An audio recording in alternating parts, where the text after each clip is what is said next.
Dear friends, ഇന്ന് നല്ല super ടേസ്റ്റിലുള്ള ഒരു ബീട്രൂട്ട് ഹൽവയാണ് ഞാൻ ഉണ്ടാക്കിയത്. ഇതിന് വളരെ കുറച്ച് ചേരുവകൾ മാത്രം മതി.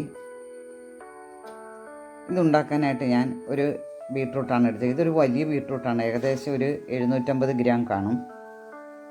അതിൻ്റെ തൊലിയെല്ലാം കളഞ്ഞ് കഴുകി വൃത്തിയാക്കി വെച്ചിരിക്കുന്നതാണ്. നമുക്ക് ഇതൊന്ന് ഗ്രേറ്റ് ചെയ്തെടുക്കണം. പെട്ടെന്ന് തന്നെ നമുക്കിതെടുത്ത് ഇങ്ങനെ ഗ്രേറ്റ് ചെയ്തെടുക്കാം, കാരണം വളരെ നൈസായിട്ട് നമുക്ക് കിട്ടുകയും ചെയ്യും. ഇനി അല്ല എങ്കിൽ കത്തി കൊണ്ട് ചെറിയ ചെറിയ കഷ്ണങ്ങളാക്കി എടുത്താലും മതി. വളരെ നൈസായിട്ട് അന്നേരം അരിഞ്ഞെടുക്കണം. ഇതാ നമ്മുടെ ബീട്രൂട്ടെല്ലാം നന്നായിട്ട് ഗ്രേറ്റ് ചെയ്ത് കിട്ടിയിട്ടുണ്ട്. വളരെ നൈസായിട്ട് തന്നെ നമുക്ക് കിട്ടി.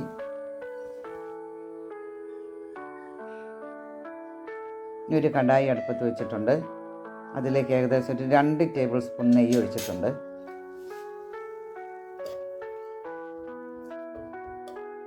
നെയ്യെല്ലാം ഒന്ന് ഉരുകിയിട്ടുണ്ട്.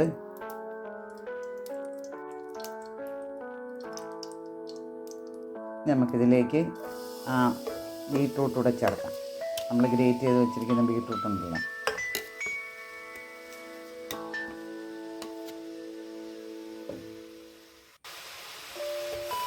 നന്നായിട്ടൊന്ന് മിക്സ് ചെയ്യുക.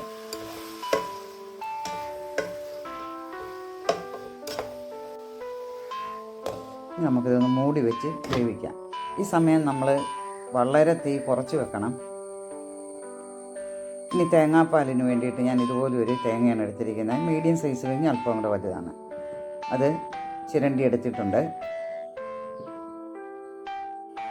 ഇനി ഞാനൊരു മിക്സിയുടെ ജാറിലേക്ക് ഇതിട്ട് ഒന്ന് ചെറുതായിട്ടൊന്ന് അരച്ചെടുക്കും. എന്നിട്ടാണ് ഈ തേങ്ങാപ്പാൽ എടുക്കുന്നത്. അങ്ങനെ ചെയ്യുമ്പോൾ നമുക്ക് നല്ല കുറുകിയ തേങ്ങാപ്പാൽ കിട്ടും. കുറച്ച് വെള്ളം കൂടി ഒഴിക്കാം. ഒത്തിരി അരിഞ്ഞു പോകില്ല, ഇത് ഇത്രയും മതി. ഒരു പകുതി അരവ് ഇത്രയും മതി. ഇനി നമുക്കതൊന്ന് പിഴിഞ്ഞ് അരിച്ചെടുക്കണം. ഇത് കണ്ടോ, നമുക്ക് ഇത്രയും തേങ്ങാപ്പാൽ, നല്ല കുറുകിയ തേങ്ങാപ്പാലാണ് കിട്ടിയിരിക്കുന്നത്. തേങ്ങാപ്പാലല്ല, പശുമ്പാൽ ചേർത്താലും മതി. നമ്മുടെ ബീട്രൂട്ടൊക്കെ വെന്ത് ഇനി നമ്മുടെ ആ തേങ്ങാപ്പാലൂടെ അതിലേക്ക് ചേർക്കാം. ഇനി ആ തേങ്ങാപ്പാലിൽ കിടന്നൊന്ന് വെന്ത് ഒന്ന് വരട്ടിയെടുക്കണം. നമുക്ക് തേങ്ങാപ്പാൽ ചേർക്കുവാണ് ടേസ്റ്റ് പശുമ്പാൽ ചേർക്കുന്നതിനേക്കാളും.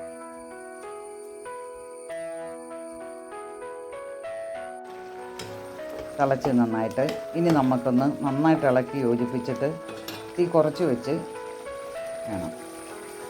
ഇനി ഞാൻ ഇതിലേക്ക് 1 കപ്പ് പഞ്ചസാരയാണ് ചേർക്കുന്നത്. മധുരം കുറവുണ്ട പിന്നീട് നമുക്ക് ചേർക്കാം. അത് നമ്മുടെ മധുരത്തിനനുസരിച്ച് ചേർക്കുക. ഇനി ഒരു 1/2 കപ്പ് കോൺഫ്ലോർ എടുത്തിട്ടുണ്ട്. ഇത് വെള്ളം ഒഴിച്ചൊന്ന് കലക്കി കട്ടയൊന്നും ഇല്ലാതെ നമുക്കിതിലേക്ക് ചേർക്കാം. ഈ കോൺഫ്ലോർ ഇല്ലെങ്കിൽ മൈദ ആയാലും മതി.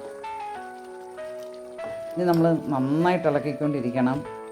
അതുപോലെ തന്നെ ലോ ഫ്ലെയിമിൽ തന്നെ ആയിരിക്കണം. 1 ടീസ്പൂൺ ഏലക്ക പൊടിച്ചവിടെ ചേർക്കാം, ഒരു രുചിയൊക്കെ കിട്ടാൻ വേണ്ടിയാണ്. ഇത് നമ്മൾ കൈയെടുക്കാതെ തന്നെ നമ്മൾ തുടർച്ചയായിട്ട് ഇളക്കിക്കൊണ്ടിരിക്കുക.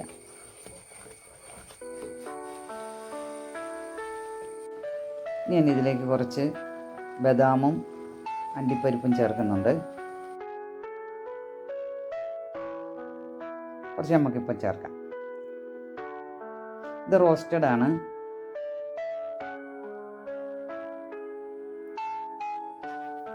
ഇനി കുറച്ച് വെളുത്ത എള്ളു കൂടി ചേർക്കാം.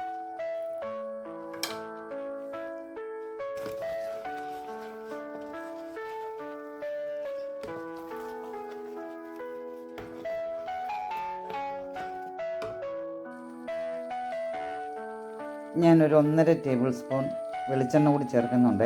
പകരം നെയ്യ് ചേർത്താലും മതി. എനിക്ക് നെയ്യുടെ ഒരുപാട് ടേസ്റ്റ് ഇഷ്ടമില്ലാത്തതുകൊണ്ടാണ് ഞാൻ വെളിച്ചെണ്ണ ചേർക്കുന്നത്.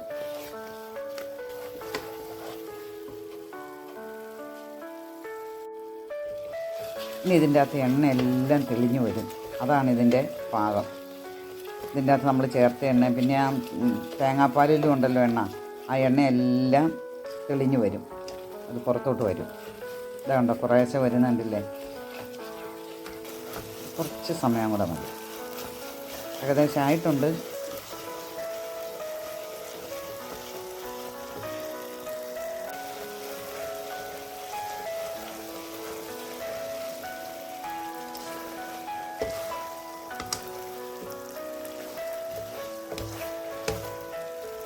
കണ്ടോ എണ്ണയൊക്കെ തെളിഞ്ഞ്.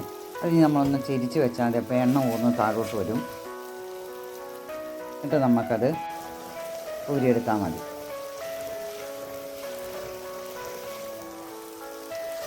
പാത്രത്തെ പിടിക്കാതെ അത് ഉരുണ്ട് വരും.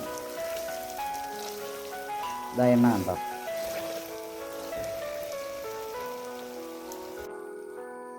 ഇനി നമുക്ക് ട്രേയിലേക്ക് ഇടാം.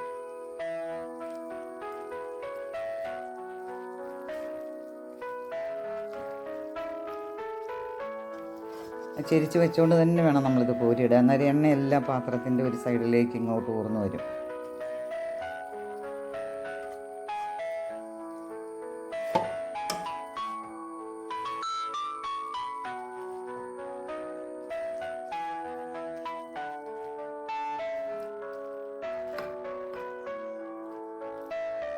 ബീട്രൂട്ട് നല്ല ഗുണമുള്ളതാണല്ലോ. നമ്മൾ കുട്ടികൾക്കൊക്കെ ഇങ്ങനെ ഒന്ന് ഉണ്ടാക്കി കൊടുത്ത് നോക്കുക.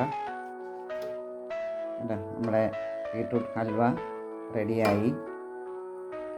ഇനി ഒന്ന് തണുക്കട്ടെ, അന്നേരം നമുക്ക് മുറിച്ച് ഉപയോഗിക്കാം.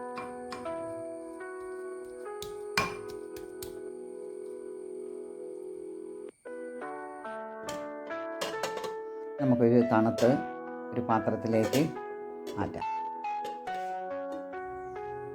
ഇത് കണ്ടോ നമ്മുടെ ബീട്രൂട്ട് ഹൽവ. എന്ത് ഭംഗിയാണ്. അതുപോലെ തന്നെ രുചിയുള്ളതാണ്, ഗുണവും ഉണ്ട്.